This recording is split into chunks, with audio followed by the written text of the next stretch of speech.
दर्शक हो नमस्कार, शुभ सकाळ। आज 26 जून छत्रपती राजश्री शाहू महाराज यांना जयंतीनिमित्त विनम्र अभिवादन। आज 26 जून रोजी सकाळी 6 वाजताची उजनी अपडेट आपण या व्हिडिओच्या माध्यमातून पाहणार आहोत। दर्शक हो, थोडीशी दिलासादायक बातमी आहे। दौंडवरून जी काय आवक येते ती आवक आज सकाळच्या अपडेटनुसार कमी झाली आहे। उजनीमधून जो काही विसर्ग सोडण्यात येतोय तो सुद्धा किती असणार आहे, पंढरपूरमध्ये भीमेची पाणी पातळी किती आहे, संगममध्ये भीमेची पाणी पातळी किती आहे आणि एकूणच सध्या आता विसर्ग किती आहे, उजनी धरण किती टक्के भरले याची अपडेट आपण या व्हिडिओच्या माध्यमातून पाहणार आहोत। आज सकाळी 6ची अपडेट आपण जर पाहिली तर जो काय दौंडवरून विसर्ग येतोय तो दौंडचा विसर्ग हा कमी झाला आहे।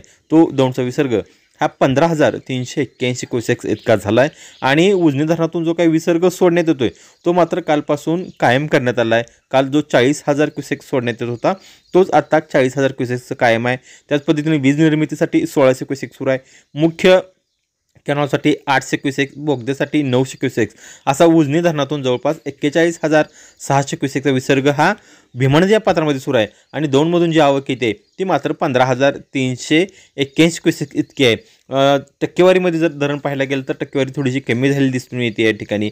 आज सकाळच्या 6च्या अपडेटनुसार उजनी धरणाची टक्केवारी ही 69.94% इतकं भरला असून एकूण पाणीसाठा हा 101.13 TMC झाला असून उपयुक्त पाणीसाठा हा 37.47% झाला आहे।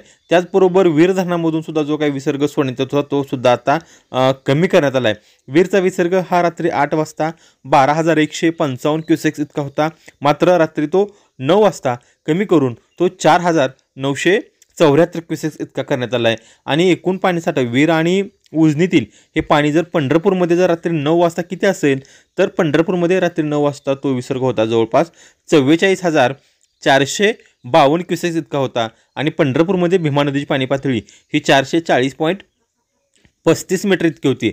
443 पॉईंटला भीमा नदी ही इशारा पातळीकडे वाटचाल करते, मात्र आणखीन तशी परिस्थिती पंढरपूरमध्ये नाही। आणि त्याच पद्धतीनं संगममध्ये जर या ठिकाणी पाहिलं, ज्या ठिकाणी वीर आणि उजनीतील पाणी एकत्रित येतं त्या ठिकाणी रात्री 9 वाजता जो एकूण विसर्ग होता तो मात्र 66,692 क्युसेक्स इतका होता आणि त्या ठिकाणी भीमा नदीची पाणी पातळी ही 452.82 मीटर होती। त्या ठिकाणी जर इशारा पातळी असेल तर ती इशारा पातळी 458.40 मीटर इतकी होती।